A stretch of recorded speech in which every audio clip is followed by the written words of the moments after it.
encuesta tenemos. Así es. CIT nos manda sus datos con simulacro. A ver, ¿por qué la diferencia es importante? Porque el simulacro marca la diferencia. Muy buenos días, se encuentra con nosotros el representante de CIT. Díganos, ¿por qué es tan importante el tema del simulacro? Tal vez porque la cédula es particularmente grande y confusa.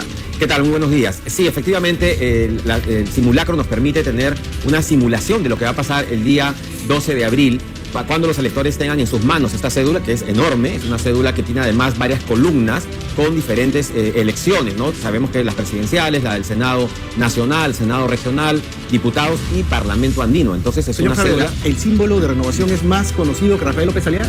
Bueno, en la cédula sale la foto de Rafael López Aliaga con el símbolo y el nombre del partido, no sale el nombre del candidato, ¿no? Entonces, bueno, sí, hay una recordación y una asociación respecto a fotografía con logo que, bueno, los electores están marcando, y así como los demás candidatos que han logrado posicionar sus logos. ¿Y tienen la diferencia entre la anterior encuesta donde no se usó la cédula y la actual para ver cuál es la recordación y la diferencia? No, sí usamos, no, este es nuestro segundo simulacro. Recuerdas que estuvimos acá hace 2 semanas con el primer simulacro, que es el segundo simulacro en el cual hay una, en cuanto a, por ejemplo, López Aliaga tiene una intención de voto que sube ligeramente, porque estaba en 16,5, está en 16,8 en este momento, con lo cual no ha habido mayor variación en su intención de voto. Y en este simulacro la gente igual tacha su voto para arruinarlo, lo deja en blanco. Así es, lo que hace básicamente la mayor cantidad de votos blanco, nulo, viciado es en la parte del Senado, en donde marcan, en principio, ¿qué es lo que hacen? Marcan en una misma columna, marcan 2 logos de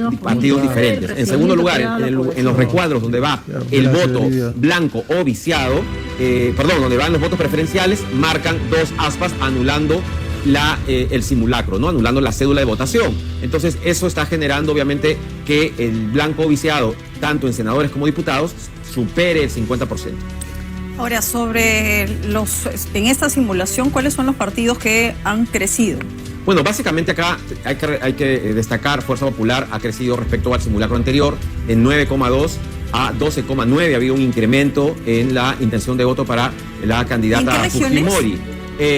Podríamos ver en el cuadro, hemos traído un cuadro con las regiones en el cual podemos ver crecimiento de Keiko Fujimori, básicamente en el norte y en la ciudad de Lima, y también en la selva, ¿no? En el oriente tiene 13,9. Así es, en el oriente es un lugar donde históricamente además el fujimorismo siempre ha tenido una alta votación. De hecho, le gana a López Aliaga.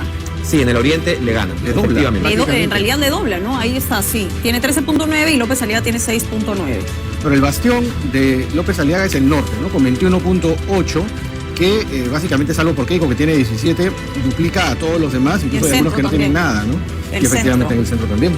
Así es, entonces también tenemos, por ejemplo, a López Chao, que ya está en tercer lugar, candidato de Ahora Nación, que tiene ya 7%, ha tenido un crecimiento progresivo, lento, pero ha sido, digamos, constante ese crecimiento. Si el candidato López Chao no ha crecido más, es porque han aparecido desde el simulacro anterior 2 candidatos que están creciendo progresivamente, y me refiero al señor Nieto, Jorge Nieto, que también aparece ya en esta encuesta con 3%, y a el candidato Roberto Sánchez de Juntos por el Perú, que está en 2,3%. Recordemos que estos 2 candidatos en el simulacro anterior estaban en 1,7 y 1,4 respectivamente, con lo cual ha habido prácticamente, han crecido casi el doble, ¿no? En el primero de los casos, sobre todo el señor Nieto, ¿no? Entonces ahora hay que evaluar, porque la fecha de campo ha sido del 20 al 23, hay que evaluar cómo se desarrolla el debate, si el debate ha tenido algún impacto positivo o negativo para algunos candidatos. Ahora, según este simulacro, Carlos Álvarez no ha crecido y se mantiene dentro del margen del 6,5.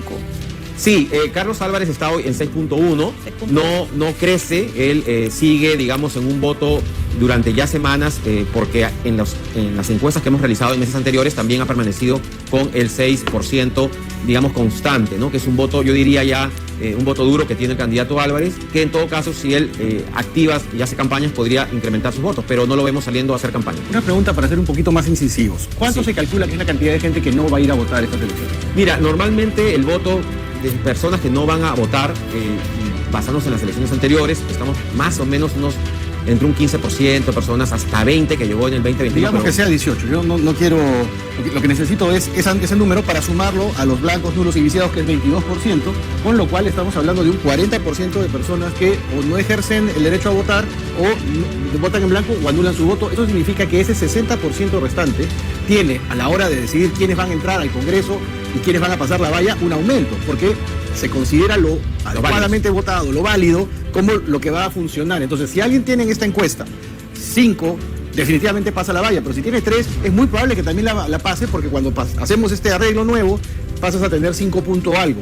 Y eso significa que vamos a tener por lo menos 8 o 9 partidos que van a cruzar la valla y que van a tener representación en el Congreso. Sí, bueno, si bien las elecciones van a ser, digamos, la valla cara del Senado y los diputados tienen su propia, digamos, votación, pero vemos que el partido es el que arrastra la locomotora, el que va a jalar a los demás, a las demás representaciones. Entonces, si vemos los votos válidos, ¿no? Ahí podríamos ya fijarnos quiénes pasarían esa barrera del 5%, pero, insisto, hay que esperar además qué es lo que pasa con el efecto de este primer ciclo de debates que han habido, ¿no? Potencialmente un Congreso fraccionado donde van a tener que dar componendas para poder gobernar, porque el presidente pues va a depender de los congresistas que entren, no importa de qué partido son, para poder gobernar, si no, no puedes aprobar las leyes que te permiten hacer políticas públicas. No, efectivamente, ¿no? El Congreso va a estar fraccionado, es un Congreso en donde pasarían la valla, en realidad, 5 o 6 partidos, y bueno, y muchos que se van a quedar y que no van a perder su inscripción y que tendrán que volver ahora con leyes mucho más y requisitos más severos para poder inscribirse y continuar en una elección futura, ¿no? Ese es el tema que ahorita. Sí, ¿cuándo es el siguiente simulacro? Estamos saliendo ya el domingo a hacer el último simulacro que se va a publicar el día 5 de abril, con una muestra mucho más grande, sobre todo para saber cómo está el voto rural, ¿no? Estamos aumentando hasta más de 3.000 muestras, en la cual vamos a tener una representación y una precisión que nos va a permitir saber cuál es la tendencia de crecimiento de los candidatos, sobre todo de los que han venido creciendo progresivamente, y si les da tiempo para que puedan pasar. Acá hay que destacar en esta encuesta, por ejemplo, también que el señor Grosso no ha caído como lo esperaban y lo comentamos nosotros acá en la edición anterior. Mantiene un voto de 4,3% en este simulacro, ¿no? O sea que también está, digamos, hay que ver si es que después del debate cómo le va. Todavía está en una zona interesante. Tenemos a Johnny Lescano, también de izquierda, con 3,6% de votos emitidos. Vamos a ver cómo salimos finalmente. Es doble cantidad prácticamente de cédulas, así que deberíamos tener en el próximo un poco más de veracidad sobre lo que vaya a suceder. Llama la atención que ahora la gente se ha quejado de que son 35, 30 y tantos partidos, y lo que va a suceder, si es que solamente 5 o 6 pasan la valla, es que solo van a haber para la siguiente elección presidencial 5 o 6 partidos que van a seguramente tener elecciones internas más complicadas para poder llegar a tener una potencial postulación. Vamos a ver si nos funciona mejor con 5 partidos que con 30 y tantos, ¿no? Vamos a ver qué es lo que ocurre, y sobre todo yo creo que los indecisos van a ir reduciéndose conforme avancen los días, porque hemos visto que había una disminución del 25% del simulacro anterior ya a 22%, con lo cual ya cuando le entregas una cédula al ciudadano, el ciudadano se ve, digamos, ya obligado a tomar una decisión, cosa que no ocurre con una encuesta si le des un cuestionario, ¿no? Bien, señor Saavedra, gracias por haber estado esta mañana.